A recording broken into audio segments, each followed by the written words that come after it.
Hey guys, it's Yuki. Okay, so first we have Cersei. Cersei, I decided to do a background for, and I've been getting really good at backgrounds, as you'll tell later in the video.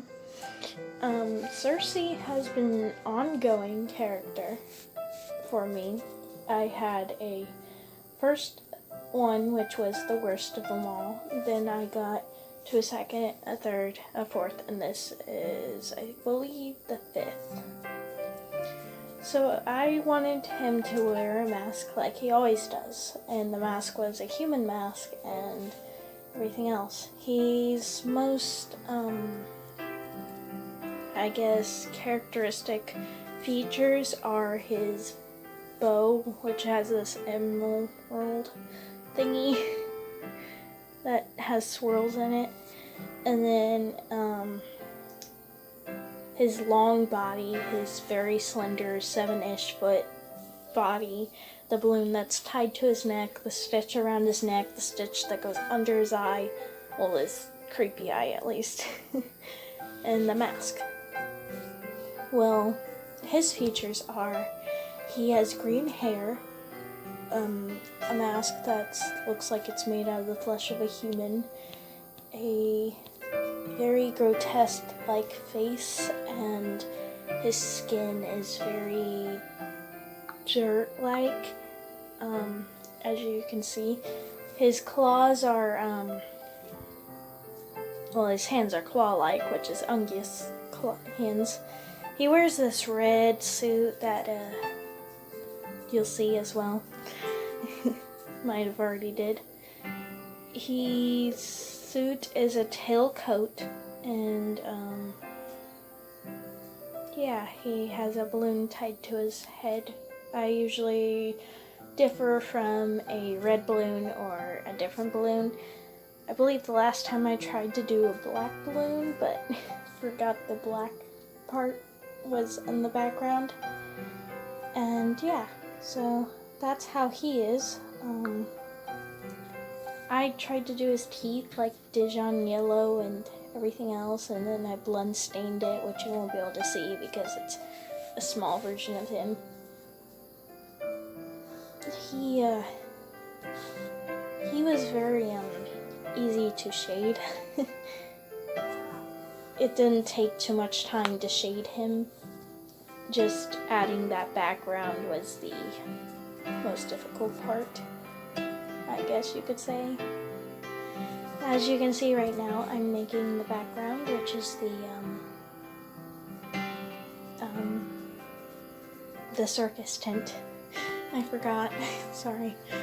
And while he's in the circus tent, there are benches, there's a circular window, well, not window thingy, railing, and then there's the sandbox itself, which has a gray thing apparently. I wanted to make it look old-ish, so that's why the shading looks like that. It's supposed to make it look like a little old. And the rest of the ground is a sand-colored color, and to make his eye white, I had to go over a layer, and yeah. So yeah, that's how I got him. The next one is a room. It's not a person or anything, it's just a room. I was practicing my backgrounds for this one, and I had made a TV screen of a missing girl a long time ago, so I was like, you know what, I'm gonna redo this.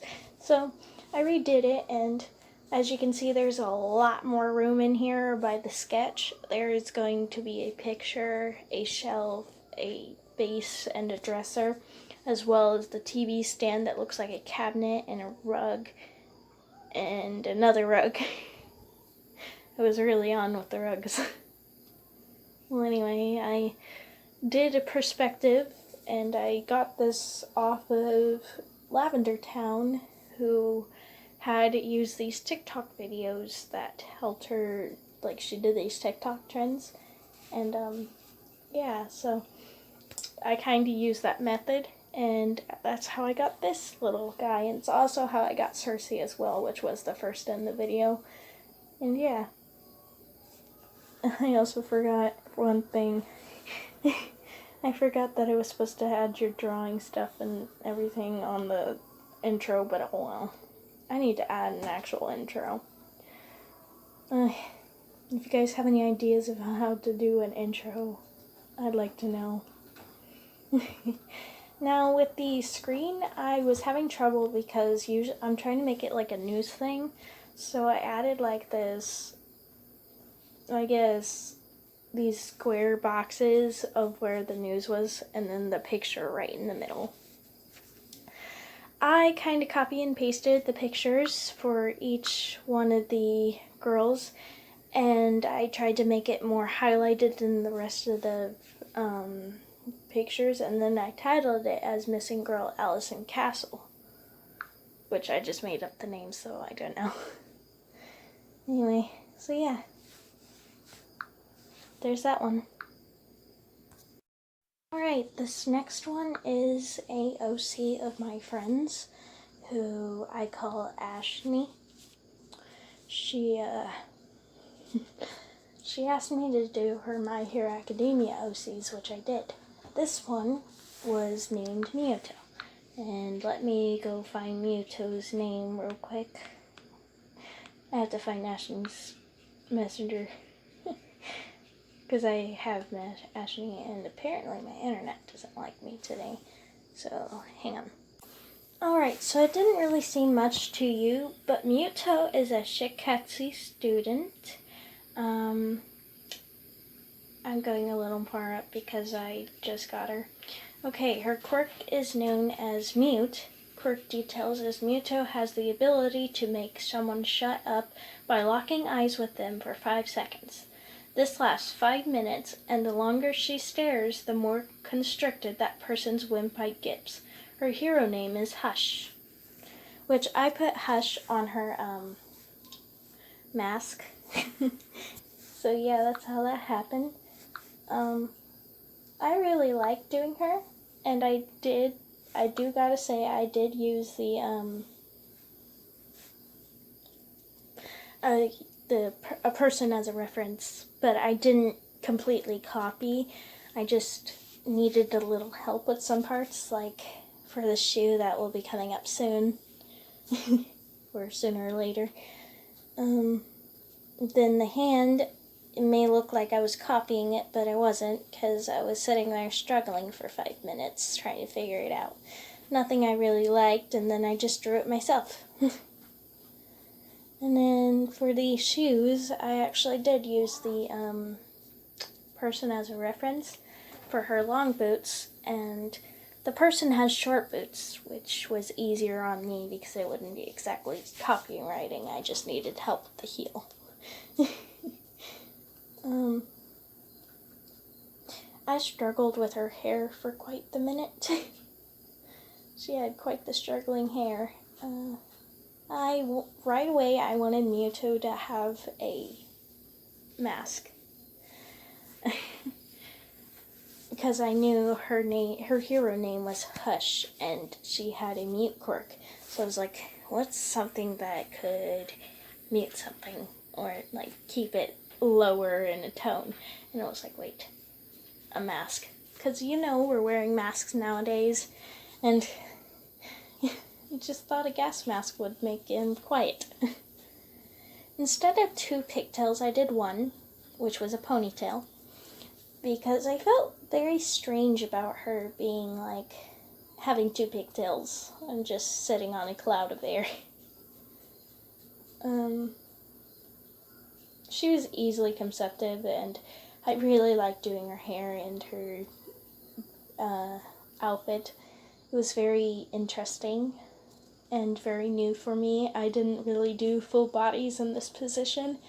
I haven't done that at all yet, actually, and I was very intrigued, and I was happy that I got to be able to do this. So yeah, that's how I got that character. She is in the middle of, well, I could say shading right now, but it's not for you. Because I'm a lot faster because I decided to skip ahead. I love doing the eyes of all my characters, as you can tell, as always. I did the shading with her is the same as I do always. Her hands, though, her arms, they're a little bit lanky, but I like that because that makes her look like an actual person. I don't know. I can't really nitpick at these ones because I guess they're really good to me. When you get to the cloud, which you will, soon, like 20 seconds later, you will see that she was first with black clouds, and then I changed them to white because the background was white. And I had to change the background to blue for the sky blue. And then I did that, and I put the clouds back in, and then I added more clouds, and then hit her hand and half her gluteus maximus, which is the butt. And yeah, I kind of got upset that I literally covered like a part of her after working so hard, but oh well. She's a good character anyway, so yeah.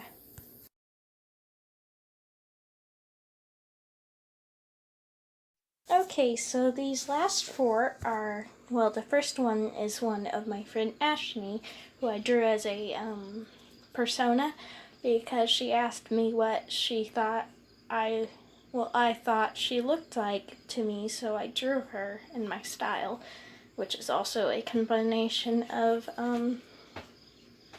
a combination of this comic style, which is a black background and a very graphited pencil type drawing. I guess it was monotone or transparent, I don't know. Anyway, the next one is of my OC, Aqua.